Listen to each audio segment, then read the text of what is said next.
Welcome to this edition of AFMC. I'll tell you how I got better. I'm Glad to be here. But a mission to Delivery of. Well, I think that we're going to talk about everybody's. Arkansas is the second highest prescriber.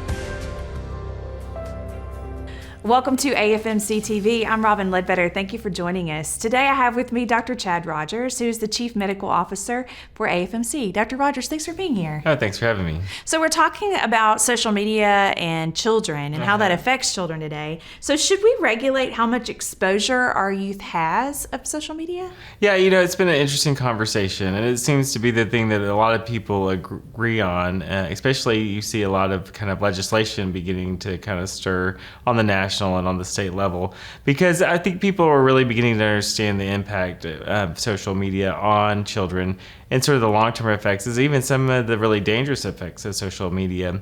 I think we all sort of like the idea that we can regulate our own social media, or that parents might regulate their children's social media. But as a culture, that doesn't happen. We don't really do it for ourselves. Sometimes you don't know what your children are getting into. So I think there's a lot of practical things that have been kind of identified, some good things that have kind of been seen that can be really helpful and it's all about protecting children.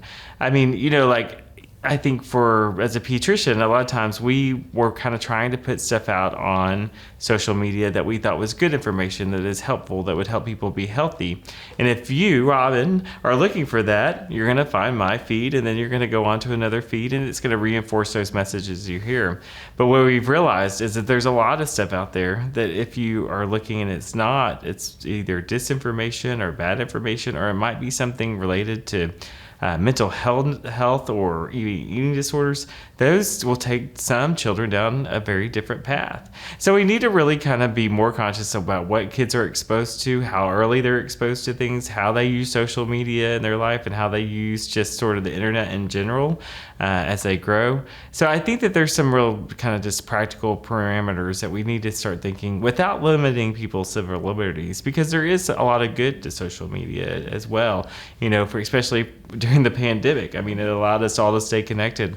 For some children, especially LGBTQ children that are looking for, people, they may live in a small town, they're trying to connect with friends. There can be good ways for some of those for people to connect, or if you're just interested in knitting, right? So it's a great forum for that kind of thing to cultivate those relationships. So there is the positive that we want to cultivate, but we really need to be careful about the dangers. So when you see patients that come in and the parents give them the tablet and they let them have it all day. So that's a problem. Yes. And, I think the American Academy of Pediatrics, as well as other educators, and really have realized the impact of that, giving our iPad, which is such an easy thing for kids to do, especially in the summer. But when you're spending hours, what you're really losing is the most important thing of all, and that's kind of human connection, that social interaction. It also leads us to being more sedentary, and bad eating habits, just like when you sit in front of the TV. So we know that kids probably only need an hour to 2 to 3 hours a day, depending on their age. They do get a lot of just, using it at school to learn and those sort of things. And so this is sort of, play. This is sort of the unrestricted time in which they're on.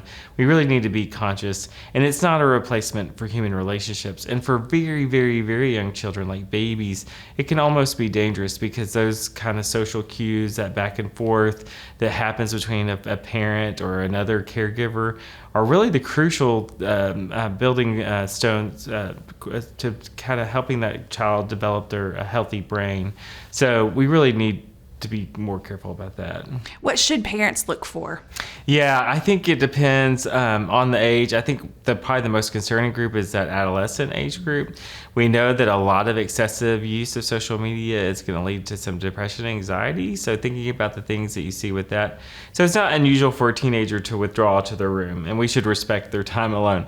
But if they're really beginning to not interact with the family, they're not coming to the dinner table, they're not going out with friends, they're having difficulty with sleep, they're not going to school like they normally did, or they're not enjoying the activities, those are the signs that we're really beginning to have a problem. The other problem is there's a lot of discussion about addiction to social media. And so there's a lot of things that occur that are positive, or feedback that you get when you're using social media that will kind of reinforce, like, if you're looking for something, you're going to get ads about all these things that you've kind of been looking for. Those really kind of stimulate dopamine in the brain, and that's kind of that pleasure center in the brain. So again, it can just like any other addiction. So kids just cannot not use it. They can't come off their device. Even after a teenager said, "Hey, mom and dad, I really need to cut down my social media, but I can't." Those are really kind of concerning signs. So, I think the real important thing is really good open communication with your children about the impacts. And if they're having difficulty with social media, they reach out to an adult who can help them with those. Do we subconsciously relate the traits of this exposure to our children? Oh yeah, we're just as bad as the kids. I mean, I think that's really a problem. I mean, you go to dinner all the time, and I see an entire family sitting at the table, or I even sometimes see like a group of 16-year-olds, 6 of them sitting around the table, and nobody's talking to each other. Or they're texting each other. They're texting each other at the table, which I do during meetings all the time. But the one thing is, we really need to model to our children appropriate use. So having zones that are free of the phone. So like at the dinner table, not having our phones in our bedroom. I mean, I keep my phone next to the bed. It's different. Sometimes I'll call, but I tend to look at my phone before bedtime. That's a really bad time. So those are bad habits. So the things that we're telling our children, we really need to model and do for ourselves, because they're good for us too. So many of these kids already have so many digital native skills because they have their phones and tablets at such an early age. But is it detrimental to them to not expose them to it as well? Right. I think that a lot of times we think, well, like it's especially with things like, alcohol, we think, well, we're not going to expose them at all, and that way that will teach them not to use it. And that's really not the case. We know that people will go on and they'll, they either choose to use alcohol or not, and then how are they going to use it, and how can they use it safely? Same thing with that kind of social media. I mean, this is part of our culture. This is part of our world. This is where we are headed. We're headed into an era in which we are more dependent upon these things, that we use them. I use it every day to kind of look up stuff about medicine or about a topic, or when I'm traveling, or when we're just in the car and we need directions to somewhere. It is just so integrated into our culture. But we need to know how to use it safely. So there's a lot of discussion about whether this should be incorporated into schools, teaching children how to appropriately use when it's important to use these things, sort of what's available. Kids learn really rapidly, so I think we all know we rely on our 7-8-year-old or teenager to sometimes help us with our phone or with our computer. But it's so woven into our culture, and we need, and it's not all bad. I mean, we are able to do the things we do today because of technology. So just really knowing how to use it safely and appropriately, and we all need to kind of just keep our radar up to when we're headed down a wrong path. So one final question: are parental controls the answer?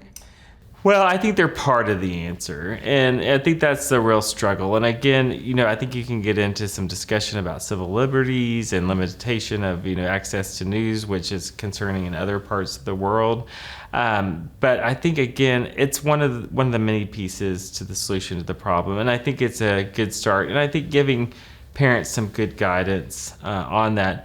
I know that the American Academy of Pediatrics, which is my professional organization, has a media use guide for families that families can sit down and go through and decide how much they're going to use, what they're going to watch, how much time, and then what they're going to do and when they're not on those things.